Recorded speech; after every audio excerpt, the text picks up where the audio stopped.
golfj.com.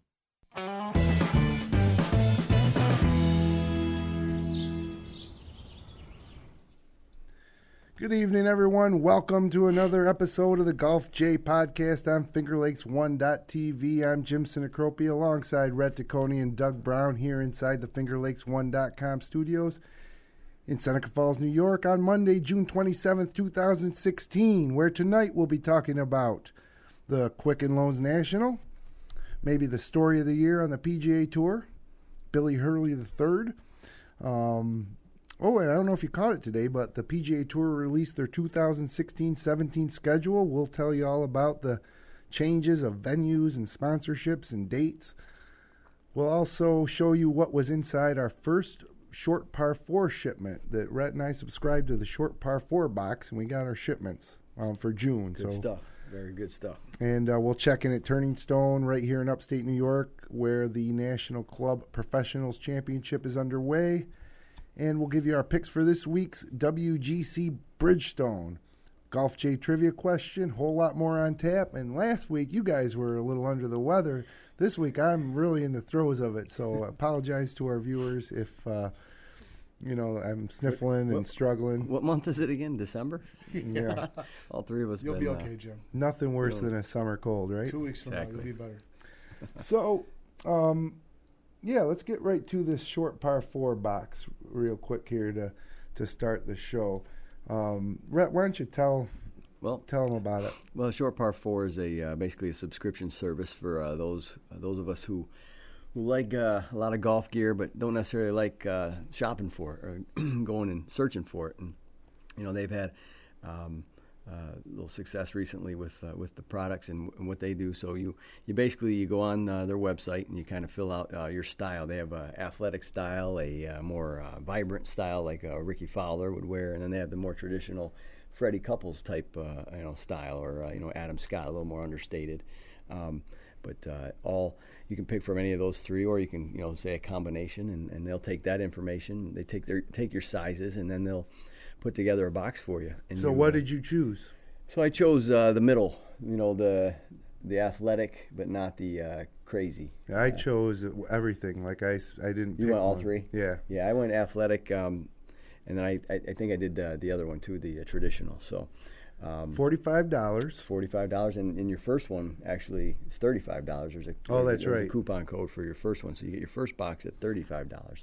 And then it's a monthly thing. Every 15th of every month, they'll ship you out a new box, and they don't, you get charged once the box ships, and they send you basically this. Essentially, it's 3 things or 2 things depending on what you get. If you get a pair of shoes, I think it's only like 2 things. I think Jim, you might have gotten a pair of shoes. Did you? I did. They say what they say is $100 worth of stuff for $45. Right, so what you're getting is really some of last year's stuff. Yeah, they have some closeout stuff, but I got a Link Sole shirt. Well, let me show you. Let me show them what you guys got. Here's Rhett's box right here. So I got a nice TaylorMade hat, a Link Sole shirt, and then an Oakley shirt. So 2 nice shirts and a hat, and they always send you a trinket too from short par 4, whether it's a ball mark or a divot repair tool or something along those lines. But everything fit well, and it was a good look. I was happy with the first box, and so it's something we'll keep rolling. What about your box, Jim? My box looks like this. All right, a lot different than your box, Absolutely. Right? I got the TaylorMade hat. I'm actually wearing it tonight. Yeah. And, I was pretty pumped to get these Puma shoes. Yeah. Yeah. Was it fit right? Did it, you have any issues with the fit? No, they're really comfortable, actually. Okay. I like them a lot. Cool. And I can wear those off the golf course. I actually have mine right now. That's right. Oh, there you go. Very lightweight. They're the type of shoe that I would have bought myself, sure. For the price of $45. Yeah, I mean, and yeah, they have to use and send some stuff that's maybe a year or 6 months out model to get those prices to be able to give you that value. But $100 to $150 worth of stuff for $45 a month is a pretty good deal. I'm not going to make my determination on the success or if I'm going to continue this till a couple more boxes because other than the shoes, I'm not really too excited about the TaylorMade hat. Sure. It's all right. It's all right. It's never bad to get a hat, I guess. But that TaylorMade divot repair tool is just gigantic. I would never use that. Tough to fit in the pocket. Yeah, I would never put that. You know when I might use it is if I'm going out to fix a bunch of ball marks just to be, a good course guy, Can you go back to Rhett's box for a second? Sure. So what happens if Rhett opens this up and doesn't like what he sees? That's the one caveat and the one kind of, they say you can exchange sizes and whatnot, and they have like a kind of like a trading site where you can actually tell people you have this and I'll look for that, but they don't take the stuff back. So I think that's part of it's only $45 as well. So there's others that are out there that are a little I won't say higher end because the stuff we have is good stuff. Right. But like Bogey Box Golf, I think we're going to talk to them down the road a little bit too. They're a little more of a custom fit tailored type of stuff where you're getting the matte grays, you're getting polo, things like that. That link sole is not a bad thing to get. No, not at all. Right. Absolutely not. We love the link sole, and link sole is great to get. But again, that's a shirt from years gone by. Right. If a Bogey Box, if they had link sole, they would give you one, and you'd be paying the full retail price for it. But you're getting exactly what you want. They preview everything for you, so it's a little different in that regard. If you're good with taking a chance, it's really it's like a lottery almost. That's the thing, though. When you get that box, it's exciting. Like, but if you're disappointed too many months in a row, then right, you're out. And I think that's and you where can stop that service anytime, with one call or one email, whatever. Yep. And basically, you just, my actual plan was to just go with it for June, July, August, and then probably canceling it for the off season. Yeah, because I would assume you don't want a new pair of shoes every month. No. Well, that's the thing. I wonder if they will know that they sent me shoes this month. But I wouldn't mind a new pair of shoes if it was a different color. Sure. But you do that for a year, you got 12 pairs of shoes. I think they do. What I was reading on the site is they do kind of figure it out, and they send you different stuff based on what your list is, what they marked down for you the last time. One of the things that I'm hopeful for is like kind of how they show on the website. There's a nice Under Armour piece on there. There's a couple other nice things. So you want to make sure that you're getting some of that stuff, and if you're not, then it's becomes something where you might want to discontinue. So another change question is, let's say you become more of a Ricky Fowler style. Sure. Can you change the selection criteria that you chose? Yes, you go into your profile and you can update it to if you wanted to go some. And you could do that just to get a different variety of stuff. Okay.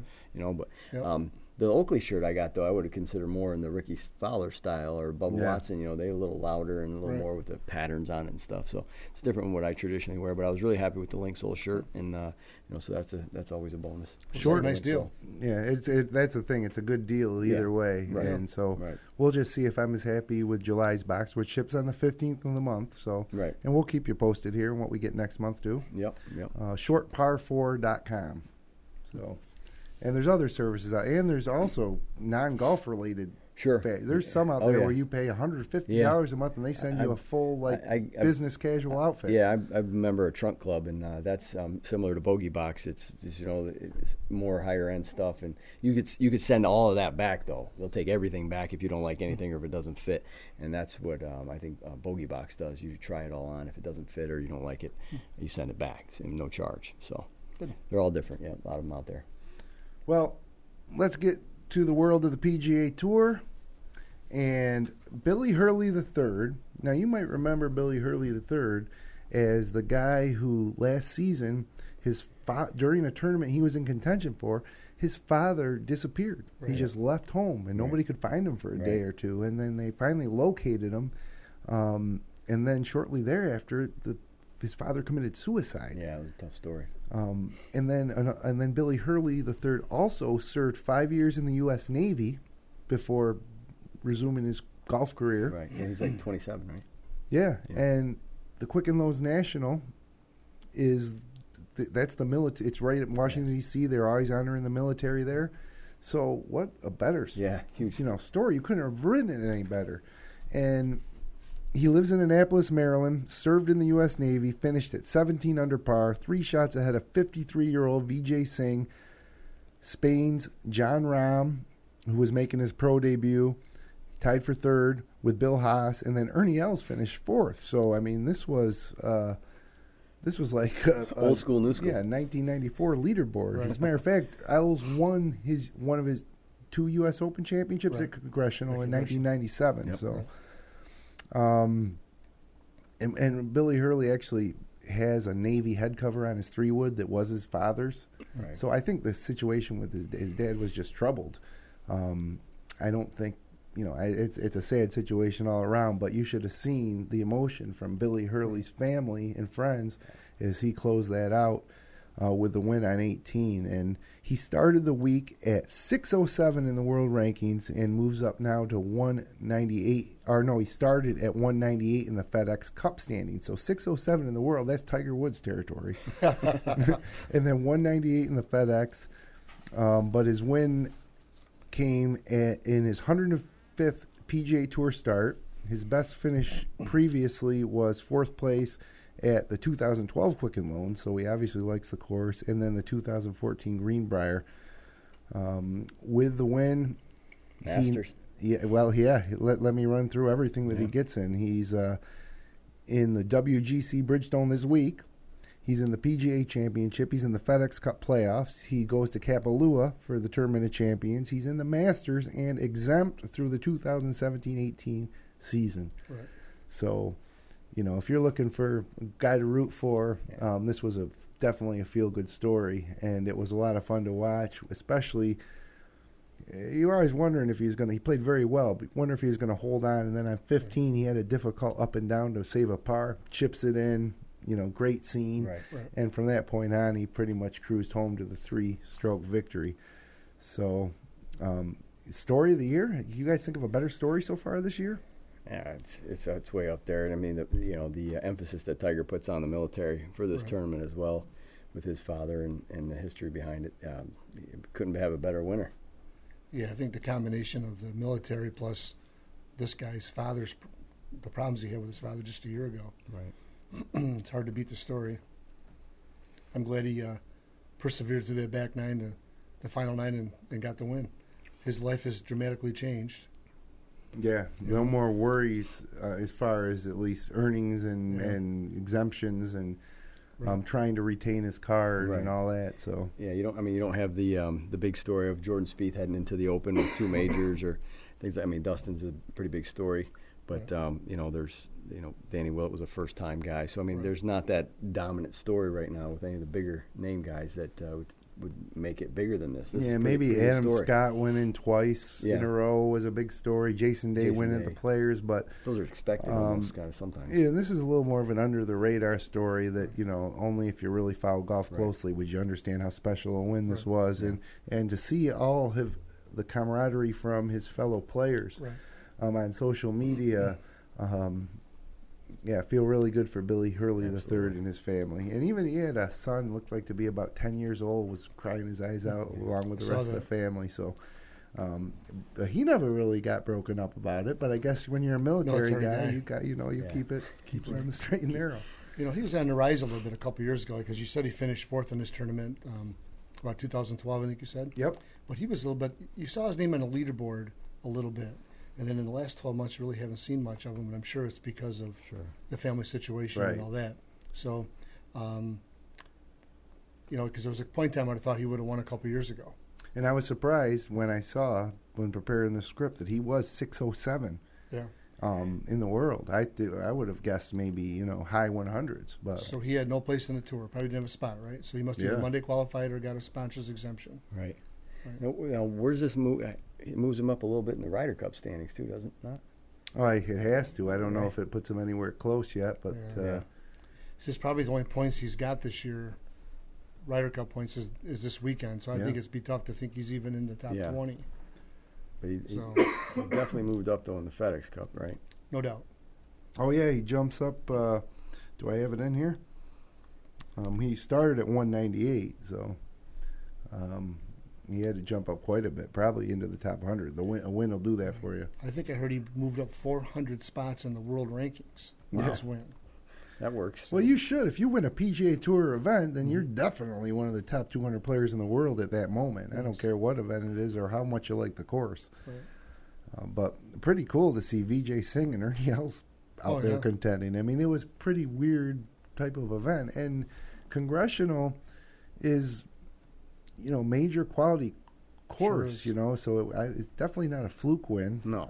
But I was actually surprised to, you got VJ and Ernie Els. Where are all the other top players, on the leaderboard? Right. So, like John Ram in his first PGA Tour start as a pro, he's played. It was his sixth start in a tour event. It was his third top 10 in those 6 starts.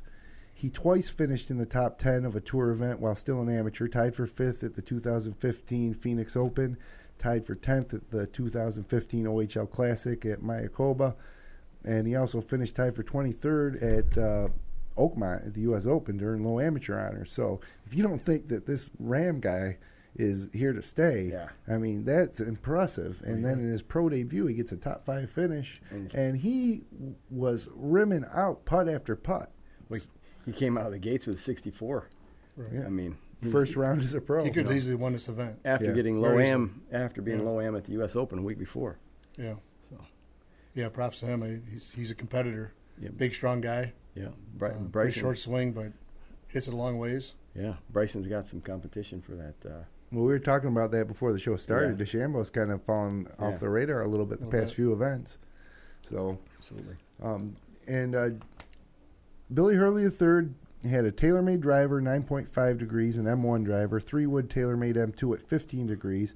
And this is where it might be a little bit different. He carries Bridgestone J40 irons, 5 through 9, and then he has hybrids. He has a TaylorMade SLDR, 19 degrees and 21 degrees, and then also an Adams Pro Mini hybrid at 23 degrees. So he carries 3 hybrids as opposed to a 3 or 4 iron, which is a little odd, I think, on the tour. And then he carries, I thought this was a little odd too, he's got a Titleist Vokey design SM6 48-degree wedge, which probably takes the place of his pitching wedge because he's got 5 through 9 irons. But then he goes to Cleveland 588 RTX 54 degrees and a Cleveland 588 Custom 60 degrees. So he's got a Vokey wedge and 2 Cleveland wedges. He's got an Adams hybrid. He's kind of like us in terms of tasting it all. Yeah, well, whatever you mix and match your bag, and then he's got a TaylorMade Spider Limited putter. Plays the Bridgestone B30 or B330S ball. So. I would bet he's getting some phone calls right now to tidy up that golf bag. Yeah, no doubt. From one supplier. Maybe not for this year, but I would bet the agent got a call or two. And maybe a sponsorship from the military. We've seen them do that before. Maybe not necessarily. Something on his bag, maybe. Yeah, where am I remembering seeing that before? Yeah, somebody. I think 1 or 2 of them have had like Navy or Army on there. Yeah. Definitely. You're not thinking things up. I think you're right on that. So, across the pond this week, I just thought it was worth mentioning that Henrik Stenson, 2013 FedEx Cup champ, he won the European Tour's BMW International Open, and it was his first victory since winning the European Tour season finale in November of 2014. So here's a guy who's always at the top of the leaderboard, no matter what tournament he plays in, except for Oakmont last week. Right. He hadn't won in 3 years, so that's big crazy. win for him. He was towards the top of the FedEx Cup last year, with no wins.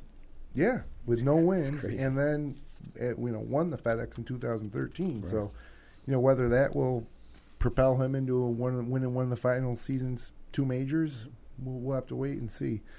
He won't be playing in the Bridgestone this week, though, which is odd. There's a few European players that won't be, and we'll give our picks for the Bridgestone at Firestone Country Club later in the show. But McElroy's another one who's not in there. Yeah.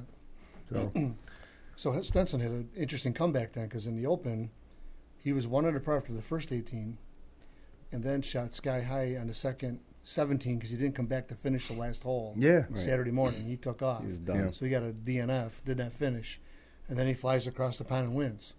Do you blame a guy for not coming back when you know you're going to miss the cut and taking that WD?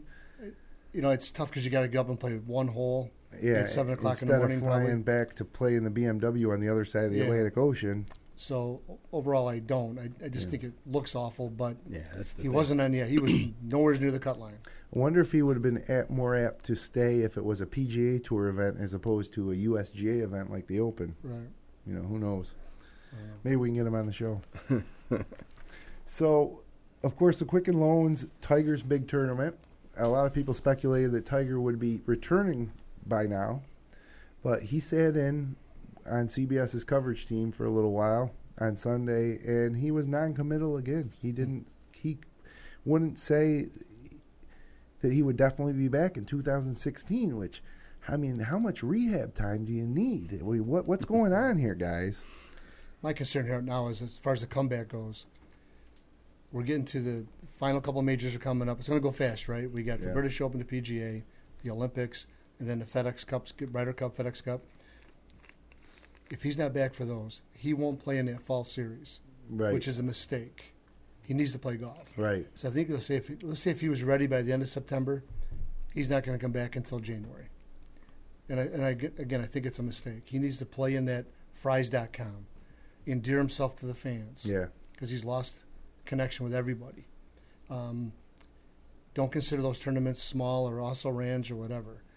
You're not going to be in the FedEx Cup because you don't have the points. Ryder Cup isn't going to happen, but you can still play golf. He'll be there as a captain, though, assistant captain. That. Right. So, understand that. But not as a player, obviously. So then your next opportunity, like you say, Brownie, is to tee it up in the fall, start.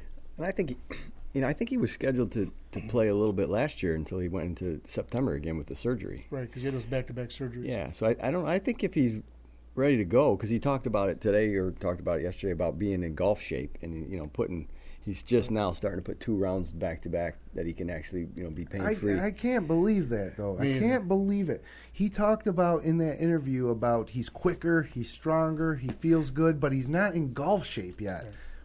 What kind of golf shape are you talking about? Usually when I think about getting in golf shape, if I'm physically okay, I'm thinking more mentally just getting into golf shape. But he's talking about physically getting into golf shape, and you look at guys like Vijay Singh, 53 years old, and I think Tiger was rooting against Vijay subconsciously because they were huge rivals. Yes, they were, and I don't think that Tiger wanted to hand Vijay that trophy. Right. So I don't know. Anytime Tiger is on the scene, it's definitely interesting. I'm a big Tiger fan, as you know. Yep. I struggle with this comment too about I play 18 holes and I'm tired. But you're right. I'm working out. I'm doing this. I'm doing that. I don't know. The only way to get in golf shape is play golf. I think he's. Okay. I agree there, but I think he's not scared but nervous. I mean, it's been 3 surgeries, 2 on the exact same thing. Right. I think he's just being ultra cautious. He did say that. I can't play until October. He did say that. He came back too quick before, so he doesn't want to come back too quickly now. But man, it can't take that long. It can't. Love him or hate him. Or if it does, say so. Yeah. My doctor says I'm out until November or October or January. Get it over with. He keeps dangling the carrot basically, and we keep waiting for the return. Yeah. Okay, because golf could use him. I'm not sure if they need him, but they could use him. That's the thing. They could use him. Right. He definitely would help stir things up. He's always a good story, no matter if, like I said, love him or hate him. He's good to have around. Right. And I will say this: I don't think that he would make a very good commentator in the booth. I wasn't when the play was going on. It was terrible commentary, I thought. No. Whereas Nicklaus, when he's in the booth at Muirfield and stuff, it's really interesting. I can't wait to hear what he says about the different players. Right. Tiger is just kind of really vanilla. Right. Maybe someday Fox will hire him as a commentator. Jeez. Can't get any worse. Well, you think anybody would give him a shot, but I think it would be a mistake. I don't think that's a line of work that he's necessarily cut out to, because he's never been strong on opinions. I agree. He's always held things close to the vest. So he just does this 5-minute interview about the benefit of the event. Yep. And then he needs to get off the air. Yeah. Hand the trophy out later on. Like Jack's a little more candid when he's on his at Muirfield or at the I love Memorial. That. Jack's really good in the studio, but I don't think Tiger's really going to be interested in doing any broadcasting when he's done it either. I don't think so either. He's going to disappear, I think. Unless there's a different side of him that we don't see. He's so guarded. Yeah. Definitely. Always has been. Yeah, he probably doesn't enjoy even that appearance, especially in this situation where everybody just wants him to say, "I'll be back in October," or "I'll be back at this tournament." So do you think he's coming back? I would find it.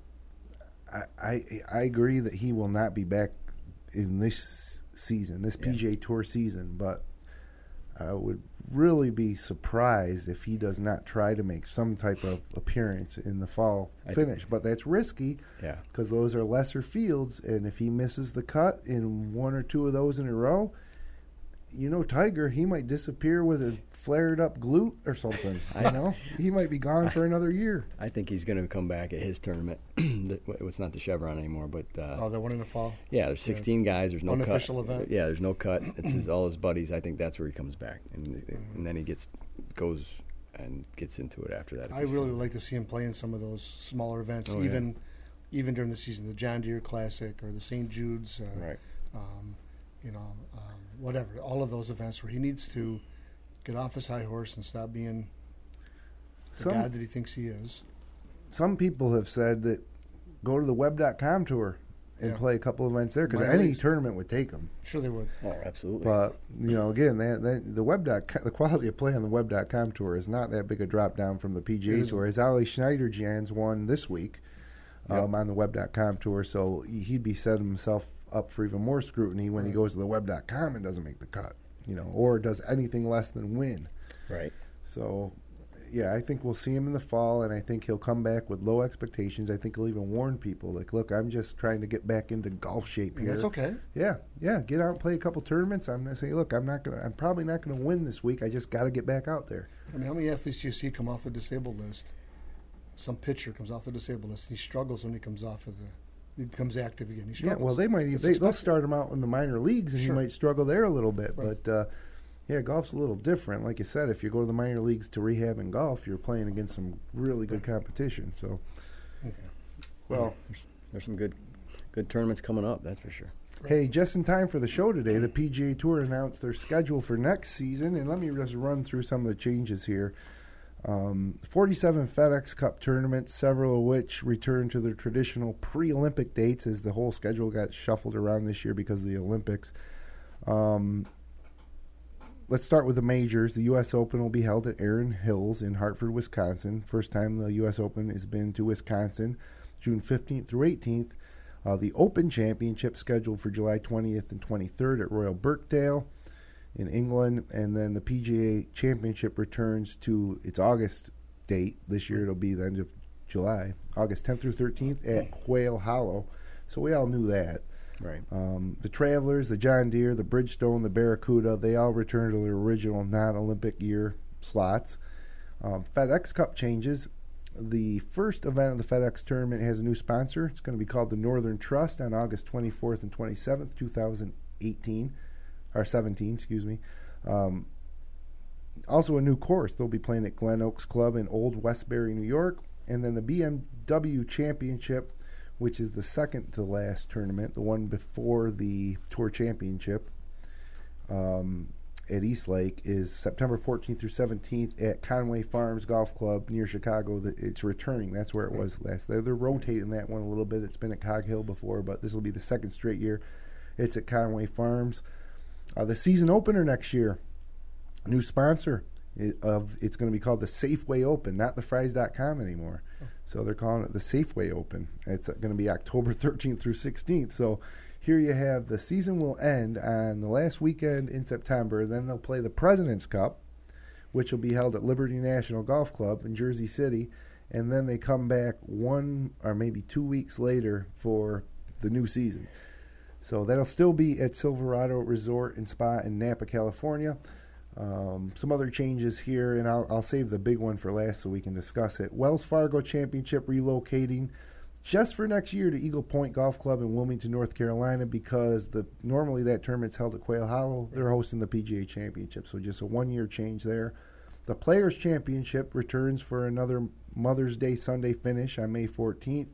And the reason I mention that is they're going to be coming back with totally resurfaced greens, including some contour changes, and they are redesigning the drivable par 4 12th hole at Sawgrass. The Quicken Loans National will be held for the first time at the TPC Potomac at Avenel Farm on June 29th and through July 2nd, so that won't be a congressional.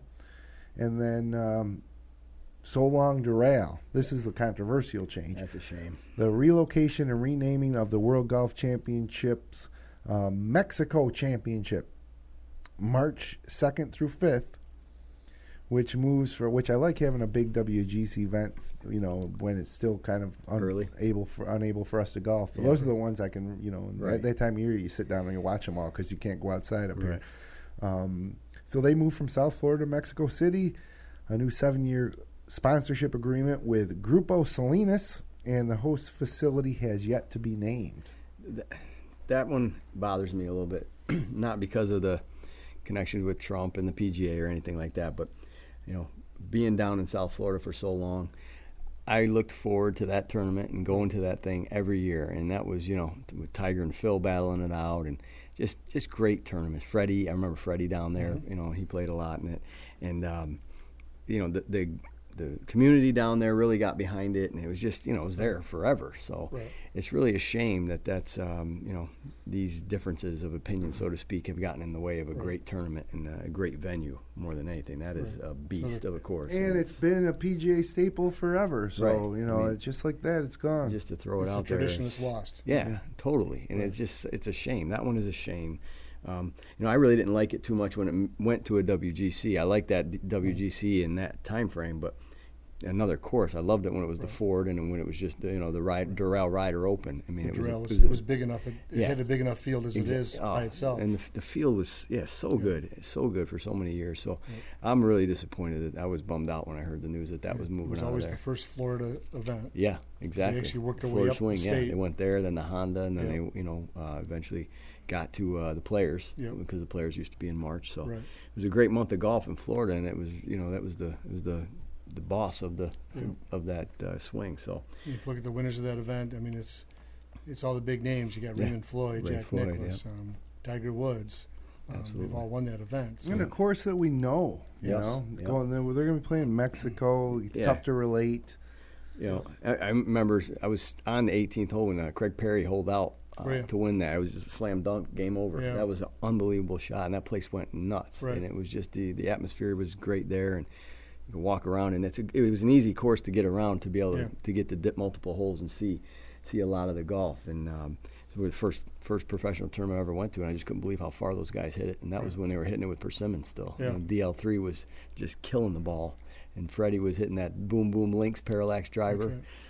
John Daly had the whale. I mean, it was just a lot of good memories from that place. So I'm going to miss that for sure. So I'm afraid they'll never go back to Doral as far as we can see. Yeah. Could it be a potential U.S. Open host? Probably not. It's not that style, but U.S. Open has to go to Florida maybe once in a while, right? If you played down there in June and you want to dry a golf course up. No. Okay. Definitely not. I'm sure you could do that. But I think the ownership has something to do with that. Yeah, it's going to keep everybody away. The ownership doesn't change down the road. Yeah. That's probably going to be it for Doral, which is a shame. I'm afraid so. Because he did a lot of nice things to it, giving him credit for some of the improvements he made to the course in the last few years, which were met with pretty good response. So it's really a shame. Yep. So there it is, your 2016-17 PGA Tour schedule released, and they got to do it when the season starts in October now. So they got to get that out. So it's out today. It's out, and we're rolling along with the current season. So I have a little something different for the trivia question this week. Get your Twitter handle ready and tweet your answer to @TheGolfJ. First to tweet us the answer will win a Golf J hat. And I just never knew this myself, and I came across it. I said, this has got to be the trivia question this week. So Arnold Palmer, 7-time major champ, surprisingly has not won the career Grand Slam. You would assume he had, right? One of the all-time greats. Yeah. Which major championship did he never win? And we'll have your answer at the end of the show when one of you guys remind me before I sign off. So, all right, moving on. Give a golf tip. And I'm a 6 handicap. I'm in no position to give golf tips, like swing tips, you know what I mean? But certain things happen to me when I play around the golf, usually on the mental side that I like to share.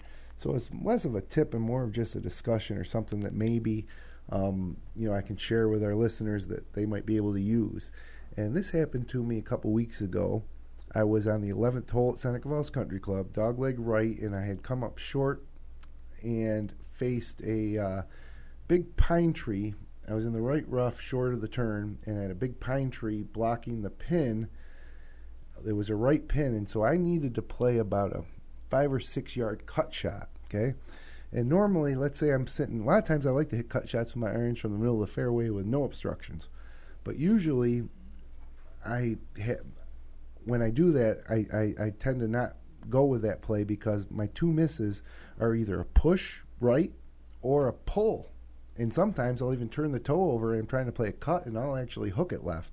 So the two misses are so extreme that a lot of times I try not to do that. So anyways, I'm sitting there in 11 and now I have this tree blocking the pin from my line of sight, and I knew that I needed, number one, not pushing into the tree or it would be a disaster. And if you know the 11th hole, I also couldn't pull hook that thing left. So with that tree in my sight, it really helped me line up to play that cut shot, and I hit a beautiful 9-iron to about 5 feet. So then I was sitting in the fairway a couple days later, and I just where the pin was, it was setting up for a nice cut shot. And I decided I was going to play that cut shot, and I remembered the shot I hit on 11. And what I did was I imagined a pine tree in my way so I could shape that shot around it, and I hit another good shot. So I guess the tip is,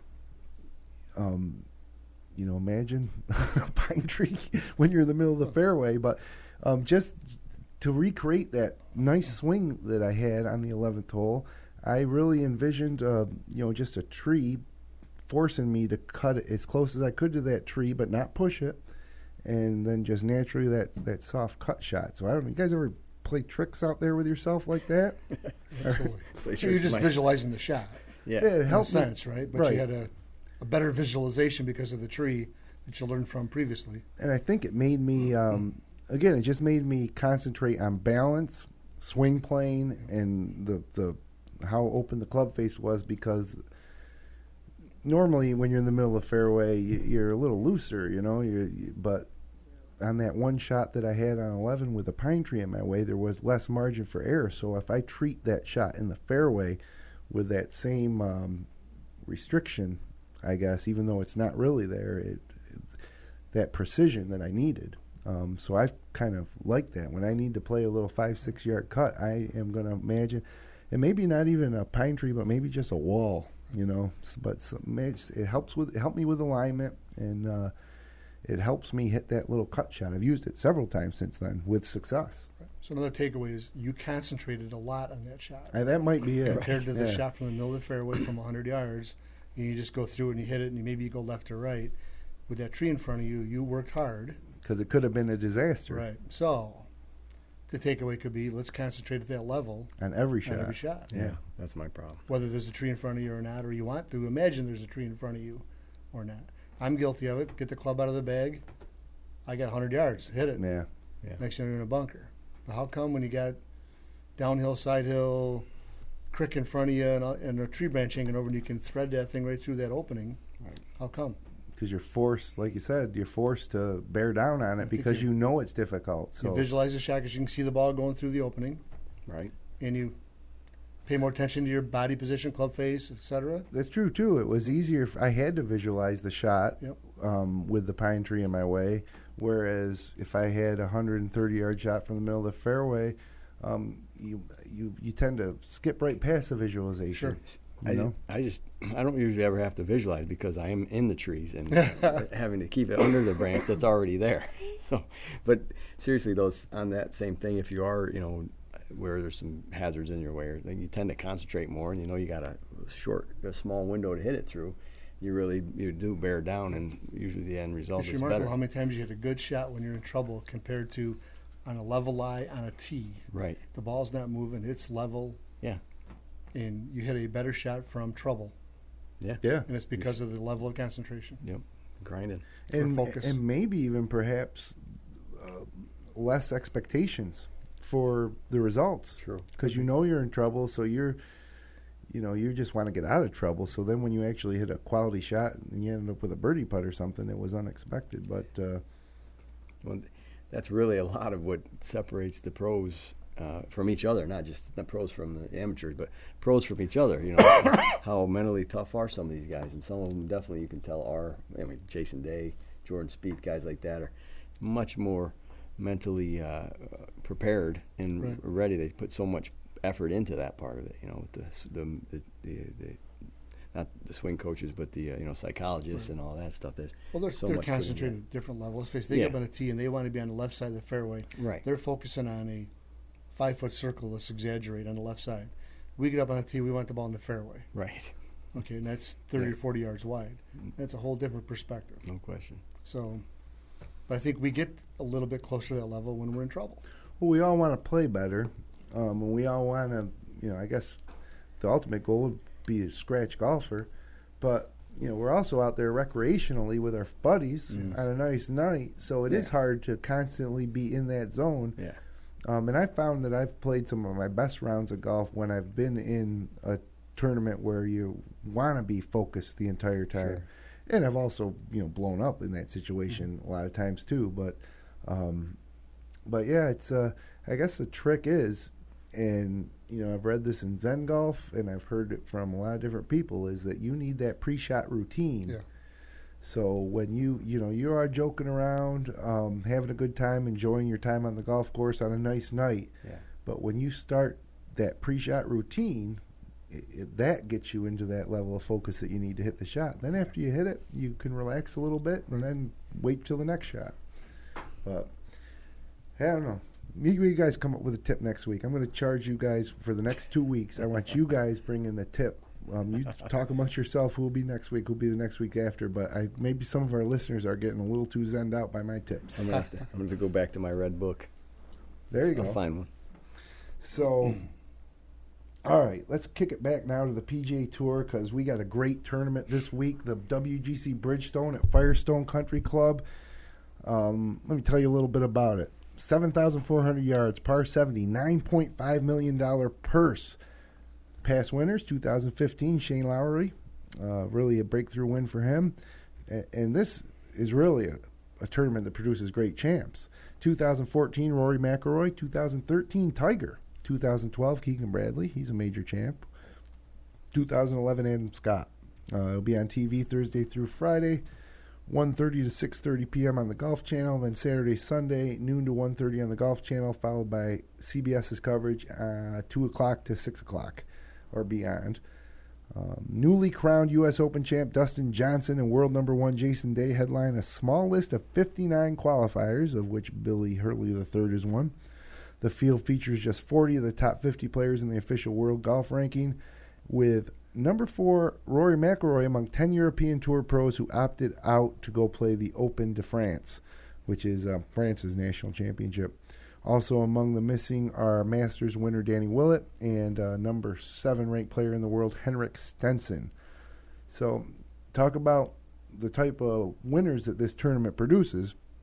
Shane Lowry last year, who was right in the mix at Oakmont, and Hunter Mahan in 2010 are the only Firestone winners in the past 21 years that don't also have a major title to their name. Is that impressive or what?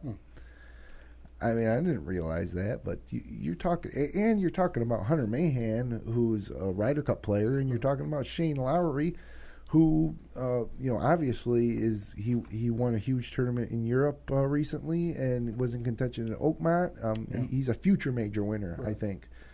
So, I mean, the venue is historic as well. Right. It's produced a lot of great memories, great tournaments. Right. Extremely tree-lined golf course. Yeah. Up and down. A lot of elevation change. Very tight, small greens overall. Old golf course. So it's also interesting to note that international players have claimed the past 5 WGC titles, not just the Bridgestone, but the World Golf Championships. The last 5 of them have gone to international players. Now, this is a World Golf Championship, so you're going to see more international players, but these are also big-time tournaments that the international players have been dominating, the last 5 of them. So they'll try to make it 6 at Firestone. The last U.S. victory was Dustin Johnson's win at the Blue Monster at Doral when it was the WGC in 2000. 15? 15, yeah. 15. So, and then also this week going on is the Barracuda Championships in Reno, Nevada, with a $3.2 million purse. You can probably watch that on the Golf Channel. But I don't know, guys. Who's your pick? It better be a major winner, because that tends to be the rule of thumb at Firestone. Well, Day won the Cadillac, right? And Scott won the Cadillac. Day won the match play. Yep. So those are two good ones to look at. Dustin Johnson is playing. In keeping with our, top of the pack picks. I don't know. I think I'm gonna go with DJ to keep it rolling. I like DJ. So American finally wins. Yeah, I think he's gonna get another one. How about you, Doug? Who do you think? I would have picked Rory if he was playing, but sure. No, I wouldn't have. I think Dustin Johnson, the same thing. Same exact logic. Why not? He's hot off the U.S. Open. Got a week off. I think he's a strong pick. Yeah, there's no doubt. You can't go wrong with that pick. I think he'll definitely be in contention, but I got to stick with my Jason Day rule. If he's playing, I'm picking him. Although he may not be number one in the world for long if he doesn't win this. If Dustin Johnson does win this, I don't know what that would do to the rankings, but DJ with that breakthrough win at Oakmont, anything's possible now, right? If he doesn't win this week, we're not going to let you pick him at the Open. You got to pick somebody else. Well, he did win at the Players when I picked him, so I'm probably like 1 for 4. Look, if you're 25% picking winners, that's you're set for life. Sure. Yeah, true. Absolutely. Yeah. So absolutely. If Day wins this week, I'll be at that 25% mark. I think barely. All right, I might jump on that train with you too if he does win. But I like DJ. He's due. It's got to be bothering him that he didn't win at Oakmont. And again, he was right there. He was charging on the back nine at Oakmont until he made that double on 17, which was. He's not like he's out of form. He's still right. His first round, he was out of form though. Well, I think he shot 75 or 76. And he shot 76. And he just brings a little something extra too in these big tournaments. He's a big tournament guy, big game hunter. So you might be right, Jim. But ours is not too bad either. I'll take Dustin any week at this point. Yeah, no, it's getting that win was such a breakthrough that you wonder, can this guy be number one player in the world now? And then none of us even considered picking Jordan Spieth, who would be given the criteria of the pedigree of the winners. You'd think Jordan Spieth would be a prime candidate to have an American win one of these World Golf Championship events, but just the fact that you guys went with DJ without even mentioning Spieth shows that the best American player right now, Dustin Johnson. Jordan Spieth. Think about this. Early in the year, that's all we talked about was Jordan Spieth. Yeah. Right. He won an event. Obviously, had a great year last year. If he wins the Masters, we might be still talking about Jordan Spieth. Sure. But he's really fallen. I don't want to say hard times because he's doing okay. Yeah. Yeah. Just maybe not by his standards. There's a lot to getting over that hole, that number 12 hole. Well, he did win a tournament since then. But he did. He won. Valspar. Someplace in Texas, he won. Oh, right. He won. San Antonio. He won the Dean and DeLuca. That's right. So hardly a major, but still a PGA Tour event. And he contended. He was second the week before at Byron Nelson. Right. I think that what was shocking though is that he wasn't in contention at Oakmont. Right. No, and he wasn't in contention at the Players either, was he? So we don't consider him in the top 2 or 3 players right now. There's only 3 of us making picks. Yeah. Okay, so we probably got him in the top 5. Yeah, I think you still have to. But this stretch is going to be big for Jordan Spieth because, if he doesn't forget about winning, if he's not top 5 at the British Open or top 5 at the PGA, then you go into the FedEx Cup playoffs and he's not even a favorite. And it's just amazing how quickly everything can turn in the world of golf. 2 wins. If he doesn't win again, he's got 2 wins this year. He's going to win several $1 million, and we're going to say he had a bad year. Yep. Well, that's the he standard. He can be top 5 in the money list, top 5 in the Player of the Year voting. Yeah. I said, man, awful year for Jordan Spieth. Yeah. Well, he built those expectations up with his, when you win 2 majors in the same year. Right. And top 3 or 5 in the other 2. Yeah. So he built those up. He had a great year last year. Yeah. Well, he had almost a all-time year last year. I mean, I've been a fantasy pool, and I didn't pick him first because I thought everything went his way last year, and extremely went his way. Yeah. Yeah. Could it be duplicated? Well, 2 years ago it was Rory. Yes. And then, so you're right to think that because other than Tiger, I mean, we're looking for the next Tiger. Tiger's the only golfer that has sustained it for multiple years. I guess you could argue that VJ had a nice 2 or 3 year run. Right. But a 9 or 10 year run. Well, really, yeah, but he was really at the top of his game. He was better than Tiger for a couple of years. Yeah. He was. So, yeah, it's going to be a great month. That's really what we got. In 1 month's time, we got a WGC event. We have the British Open, and we have the PGA and the Olympics, all in about a little over a month's time. And the Canadian Open is. The Canadian's Open there too. It doesn't get a lot of fanfare, but it gets a good field every year. You know, that's when Jason Day got hot last year. And one that's always usually right after the U.S. Open is the Travelers, and that's always got a good field in it too. So then you go to Olympics, and you got the John Deere, Wyndham, and then you go into the FedEx Cup. So I mean, next 2 months is just golf dream. Except for 2 weeks from now, where the Greenbrier is canceled, unfortunately, due to the flooding. Did you guys see the pictures? Yeah, I have one picture here to share. This is a mess. Yeah, look at that. There's a courtesy tent, and I think that's the 18th green, maybe. Just wrecking the structures, not even just the grass and the grounds. It's a mess. It's bad. I probably shouldn't, say this, but I'm wondering why cancel it. Why not move the venue and then, with the money generated from the PGA Tour, any PGA Tour event, donate it to the victims of the flooding? But I suppose that it's difficult to, first of all, just go to another course and say, hey, we need you to co-host a PGA Tour event in 2 weeks. And then CBS Sports, we need you to, retool everything for this event. And it's probably a lot to ask. You get those big venues that have their courses in tip-top shape all the time, but like you said, the course itself, the greens, the fairways, how tight they have those things on a regular PGA Tour, those guys being able to get it done in 2 weeks, or it's not even 2 weeks, really, it's a week, because they're there on a Monday practice round. Yeah, it'll be a week from today. A week from next Monday, right? Well, no, we got the Bridgestone, GC, and then the 7th is the event. So that Monday, the 4th of July week, is really the day they all show up to start practice rounds. So the 4th. So it's next Monday, is the week of the tournament. What do you think the tour players are going to do with themselves? Go to the Bahamas and have some fun, or go. A lot of my bet would take a trip over to Great Britain early. Yeah, I would imagine they'd all get a head start on that. Maybe there'll probably be a huge uptick in the entries for the Scottish Open, right? Yeah, that'll be one to watch. A lot bigger field, I would imagine. So, from the world of the PGA to the world of the PGA club professionals, playing at Turning Stone this week in Verona, New York, on the Golf Channel, and you got 200-plus club professionals trying to win their national championship, and the top 20 get to go to Baltusrol. So it's high drama on a course. I think I've played at Dunio 5 times, so I'm watching this on Golf Channel now, and I know every course or every hole. Right. And that's a lot of fun when you're able to watch an event on TV at any level of a course you've played several times. Mm-hmm. Our good friend Eric Lorenzetti, head pro at Turning Stone. Hopefully we can get him on the show via telephone or here in studio to talk about it next week, what it was like hosting that event.